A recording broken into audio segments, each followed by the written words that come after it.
Marwar bulletin देखने वाले सभी दर्शकों को चंद्रमोहन कल्ला का नमस्कार। राम राम ने खम्मा गणेशा। राजनीतिक समाचार शुरू करने से पहले मैं आपको पूर्व मुख्यमंत्री अशोक गहलोत की बहन विमला कछवा को लेकर के एक साधारण सी खबर पेश करने जा रहा हूं। आज पूर्व मुख्यमंत्री अशोक गहलोत की बहन विमला कछवा की शव यात्रा उनके निवास स्थान लालपुरा से रवाना होकर के मंडोर शमशान घाट गई और उन्हें पूर्व मुख्यमंत्री अशोक गहलोत ने कांधा दिया।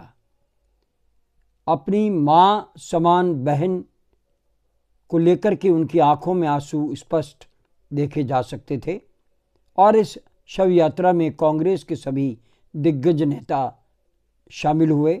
कांग्रेस छोड़ चुके भाजपा का दामन थामने वाले रामेश्वर दादिच हो या अन्य भाजपा नेता हो, चाहे कांग्रेस का नेता हो, सभी इस शव यात्रा में शामिल थे।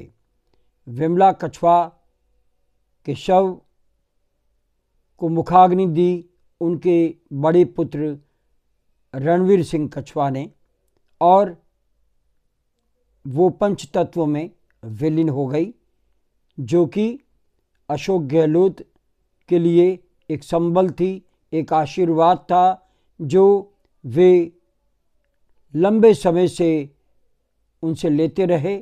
बचपन से लेकर के आज तक उनका साथ रहा और वे राजनीतिक सीढ़ियां चढ़ते चले गए। ये महामंदिर के पिछवाड़े वो ही आवास था विमला कछवा और संतोष कछवा का, जिनके यहाँ पर अशोक गहलोत ने अपना राजनीतिक सफ़र शुरू किया और इस मुकाम तक पहुँचे। हर राखी के दिन वे अपनी बहन से राखी बंधवाना नहीं भूलते थे। देश के किसी कोने में हो, वे जोधपुर आते थे। अब आज उनकी आंखें नम थी और सही मायने में आज उनको जब कांधा उन्होंने दिया तो उनकी आंखों से आंसू टपक पड़े। अंत्येष्टि समाप्त होने के बाद में कल उनका उठावना शाम 5 बजे किया जाएगा। 2 बजे बैठक होगी जिसमें मुख्यमंत्री अशोक गहलोत भी शिरकत करेंगे। अब हम बात करते हैं राजनीतिक समाचारों की। आपको बता दें कि जोधपुर में भारतीय जनता पार्टी ने तीसरी बार गजेंद्र सिंह शेखावत को प्रत्याशी बनाया है। कांग्रेस में कौन प्रत्याशी होगा ये अभी किसी को पता नहीं है।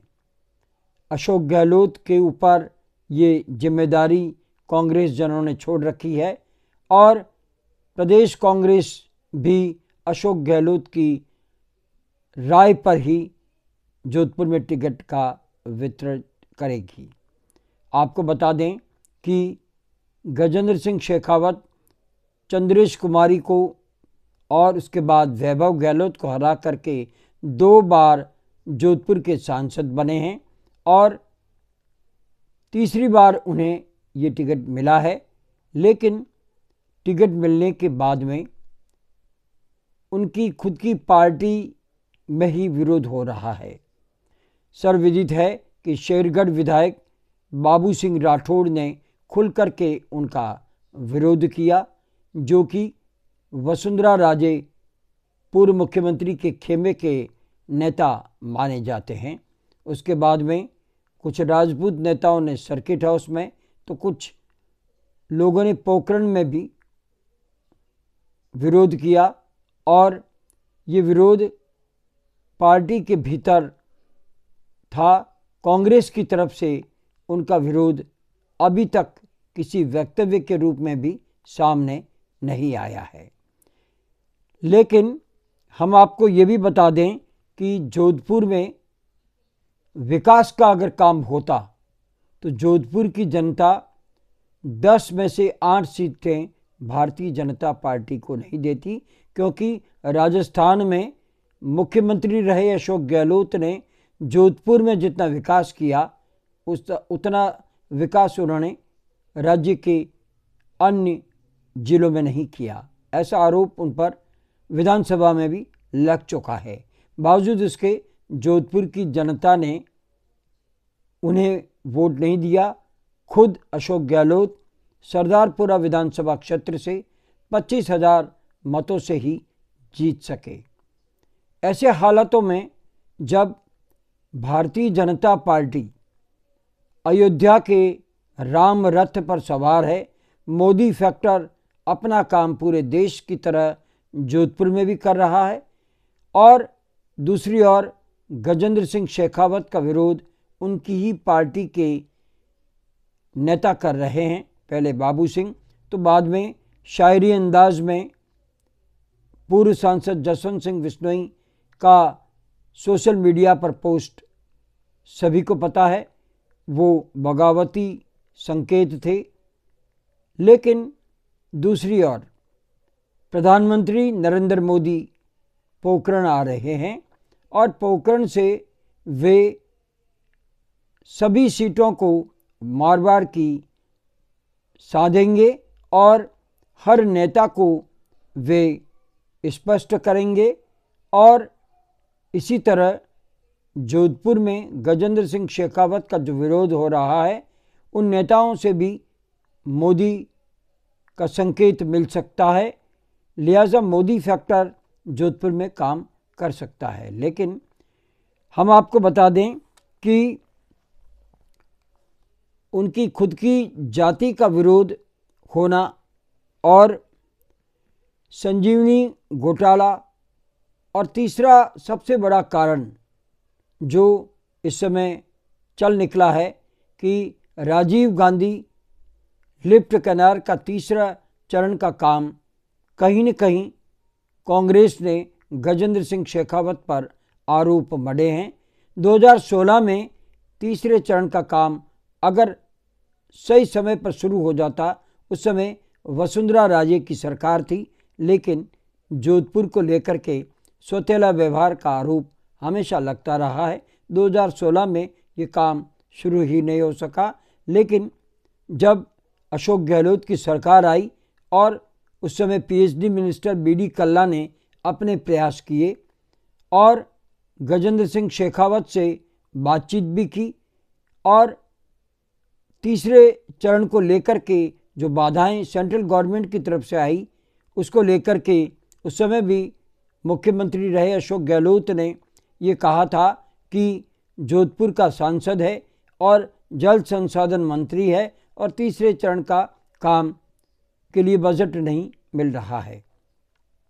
आखिरकार राज्य सरकार ने खुद ही अपना बजट जारी किया और तीसरे चरण का कामकाज शुरू हो गया, लेकिन ये 2025 तक जाकर के काम पूरा होगा।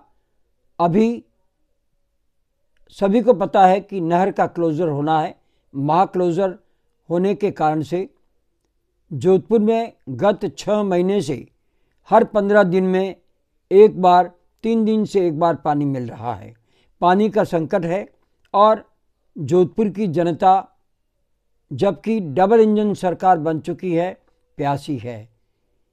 ऐसे में जोधपुर की जनता क्या करती है ये तो मतदान के बाद और मतगणना के दिन पता चलेगा, लेकिन ये भी तय है कि जोधपुर की जनता में मोदी का फैक्टर काम करता है।